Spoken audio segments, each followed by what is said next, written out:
Good morning friends, কেমন আছো তোমরা সবাই? আশা করি খুব ভালো আছো। আমিও ভালো আছি। অর্পিতা সিম্পল লাইফস্টাইল তোমাদের নতুন আর একটা ব্লগে অনেক অনেক স্বাগত। তো আজ হচ্ছে শনিবার, সকালবেলা ঘুম থেকে উঠেই ফ্রেশ হয়ে চলে এসেছি কিচেনে। এসে ভাত বসিয়ে দিয়েছি, চা বসিয়ে দিয়েছি, আর এদিকে দেখো ছোলা বাদাম ভিজিয়েছি ছেলেদের জন্য। আমি উঠে দেখলাম শান উঠে পড়েছে, কারণ ও নতুন একটা জিমে ভর্তি হয়েছে। তো উঠে ও মুখ ধুচ্ছে, আমাকে বললো মা তুমি ছাতু গুলে দাও, আমি ছাতুটা খেয়ে জিমে যাব। তো আমি বললাম তুই যে জিমে ভর্তি হয়েছিস তাহলে কলেজ যাবি কখন? বলে যেদিন কলেজ যাব সেদিন জিমে যাব না, যেদিন জিমে যাব সেদিন কলেজ যাব না, সপ্তাহে একটা দিন ছুটি। তবে যেদিন ধরো কলেজে যেতেই হবে সকালবেলা, সেদিন সকাল না গিয়ে বিকেলবেলা যাব, বিকেলবেলাও হয়। তো নিজেকেই ভর্তি হয়ে এসছে, এখন তো বড় হয়েছে, এখন শখ আহ্লাদ ওদের ইচ্ছা পূরণ অনেক কিছুই ওদের ভিতরে আসবে। তো ভালো কিছু হলে আমি আর ওর বাবা কোনো কিছুতে বাধা দেই না ওদের। তো আজকে শনিবার যেহেতু, আজকে আমি মুগ ডাল ভিজিয়েছি, আর ওকে বললাম তুই বেরোচ্ছিস, গেটটা তো খুলেছি, তো পাম্প এখনো চালানো হয়নি, ও এদিকে বেরিয়েও যাবে, ওর এক বন্ধু এসে দাঁড়িয়ে আছে। তা আমি বললাম দাঁড়া, আমি বাথরুম থেকে জল এনে গেটের সামনেটা ধুয়ে দিই, তারপরে যা। দুই বন্ধু একই সাবজেক্ট পড়ছে, একই কোচিংয়ে পড়ে, একই জিমে গিয়ে ওরা ভর্তি হয়ে এসছে।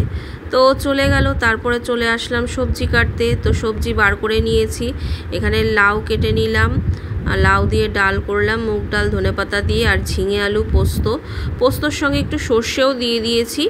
তো সর্ষে পোস্ত দিয়ে করছি ঝিঙে আলু। আর এটা কাঁকরোল ভাজা করেছি, নতুন এনেছি, একটু গন্ধরাজ লেবু কেটে নিয়েছি। তো ঝিঙে আলুটাও আমার হয়ে গেছে। এদিকে সোনু উঠে রেডি হয়ে গেছে, আমাকে বললো তুমি আমাকে ছাতু গুলে দাও, ওর জন্য আবার ছাতু গুললাম। সোনুর লাঞ্চ বক্সটা গুছিয়ে দিয়ে আমার হাজব্যান্ডকে চাটা গরম করে দিলাম। এর মধ্যেই কর্পোরেশনের গাড়ি চলে এসছে, তো ওটা ফেলে দিলাম।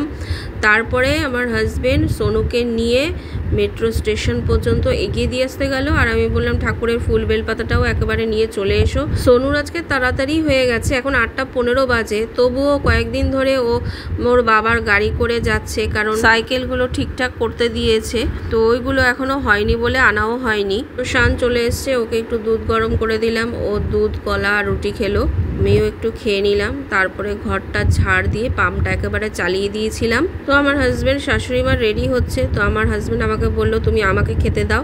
তো আমার হাজব্যান্ড খেয়ে উঠলো, তারপর শাশুড়ি মাকে খেতে দিল। ওরা খেয়ে টিফিন নিয়ে একেবারে চলে গেল দোকানে, আর আমিও এদিকে ঘরটা মুছে নেবো। এবার ঘরটা মুছে নিয়ে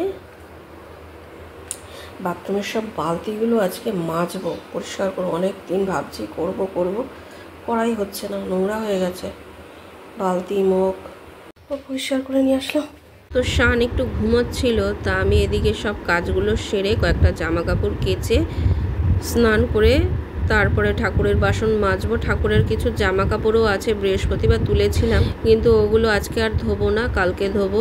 তো ঠাকুরের সাবান আর স্কচ ব্রাইটটাও নষ্ট হয়ে গেছিলো, ওটা বার করে নিলাম। 2টো বাজে, শান উঠে পড়েছে, শানকে খেতে দিয়ে আসলাম, 2টো বেজে গেছে। তো এখন পুজো করতে বসবো।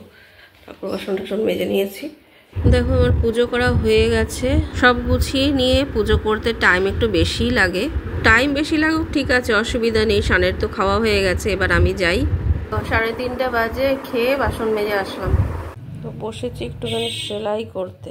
কয়েকদিন ধরেই ভাবছি একটু সেলাই করবো, সময়ই হচ্ছে না, আর সময় যখন পাচ্ছি তখন হয়তো ইচ্ছে করছে না। এই করে করে আজকে ভাবলাম না, আজকে সেলাইটা করেই নি। তো কিছু কিছু জিনিস ছিল, ওগুলো সেলাই করে নিলাম। আমি যেরকম ঘরের বউ, স্ত্রী, আবার মা, দায়িত্ব পালনের সাথে সাথে সব দিকে নজরও রাখতে হয়, ঘরের খুঁটিনাটি সব দেখতে হয়। দুপুরবেলা একটুখানি ছোলার ডাল ভিজিয়ে দিয়েছিলাম, ছোলার ডাল করব, ভিজে গেছে, সেদ্ধ বসিয়ে দিই। ছোলার ডালটা সোমবার দিয়ে দিয়েছি, আর এত সুন্দর একটা গন্ধ বেরিয়েছে। এই যে হিংটা দিয়েছি, তো হিঙের একটা খুব সুন্দর গন্ধ বেরিয়েছে। আর লাস্টে যেটা দেবো সেটা তো হচ্ছে ঘি। ঘি না দিলে ছোলার ডাল জমে না বেশ। ছোলার ডাল যখন মানে গরম থাকে যখন, তখন তো একটু পাতলাই নামাতে হয়, কারণ এটা ঠান্ডা হয়ে গেলে আবার একটু ঘন হয়ে যায়, সেই বুঝেই নামাতে হয়। হিং, জিরে, তেজপাতা, শুকনো লঙ্কা ফোড়নে দিয়েছি, আদা বাটা দিয়েছি, মানে গ্রেট করে দিয়েছি, কাঁচা লঙ্কা একটা দিয়েছি, আর একটু মিষ্টি দিয়েছি। একটু মিষ্টি মিষ্টি হলেই ভালো লাগে ছোলার ডাল।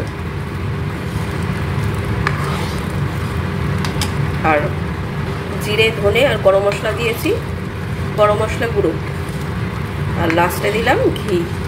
হয়ে গেছে আমার এটা হাতা দিয়ে একটু ভেঙে ভেঙে দেবো যাতে ডালটা ঘন হয়ে যায়। এখন ঘন হয়ে গেছে অলরেডি, ঠান্ডা হলে আরও ঘন হয়ে যাবে। আটা নিয়ে নিয়েছি, মাখবো।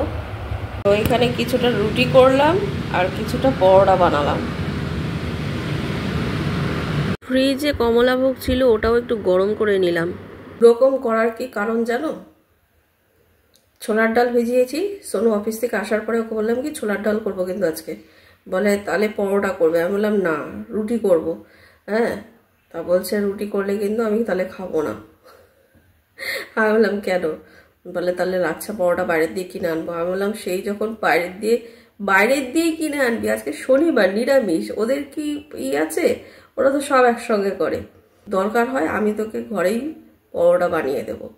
এবার সোনু যদি পরোটা খায় তো শান তার সামনে রুটি খাবে? তো আমি করলাম একটু, মানে শানের জন্যও করলাম। এবার খাওয়া না খাওয়া হচ্ছে ওর ওপরে নির্ভর করে, কারণ ও এখন জিমে ভর্তি হয়েছে। এখন এই তেলযুক্ত খাবার যদি খায় তাহলে আর কি হবে? এখন ওর তো এখন হেলদি খাবার চাই। তো আজকে শনিবার বলে ডিম সিদ্ধ দিইনি, নাহলে প্রতিদিন ডিম সিদ্ধ দিই। আর ছোলা বাদাম দিচ্ছি, ফল যখন যেটা হচ্ছে দিচ্ছি। এবার কথাটা হচ্ছে, এবার সোনুকে দেব, সেখানে যদি শানকে রুটি দেই তখন ও ভাববে দেখো আমাকে রুটি দিল। হ্যাঁ, ওরকম দেওয়া যায়? তাও খাওয়া না খাওয়া ওর ব্যাপার। ও যদি বলে না আমাকে রুটি দাও, তাহলে রুটি দেবো। আর যদি বলে না দাদাকে দিয়েছো আমাকে দিলে না, পরোটা দেবো। তো যাই হোক, দুরকমই করলাম। হ্যাঁ, আমি তো মা, দুজনকে দুরকম দেখতে পারি না। যা করব সবার জন্যই করব, সমান সমান করবো। এবার যে যেটা খাবে তাকে সেটা দেবো। তো আমও কেটে নিলাম। দেখো এটা কতটা ঘন হয়ে গেছে, কতটা ঠিক হয়ে গেছে, ঠান্ডা হয়ে গেছে। তো এখন নিউজ দেখা চলছে, রাতের ডিনার আমাদের সবার হয়ে গেছে। আর টিভিতে তো বলছে ঝড় বৃষ্টি হবে, এই জন্য কয়েকদিন ধরে খুব বেশি গরম কিন্তু একটা নেই। তো যাই হোক, কালকে রবিবার আছে, আজকে নিশ্চিন্ত মনে শোবো। তো আজকের মতো ফ্রেন্ডস, ভিডিওটা এখানেই শেষ করছি। আবার দেখা হবে নতুন একটা ভিডিওর সঙ্গে। ততক্ষণ পর্যন্ত খুব ভালো থেকো, সুস্থ থেকো। Good night, tata.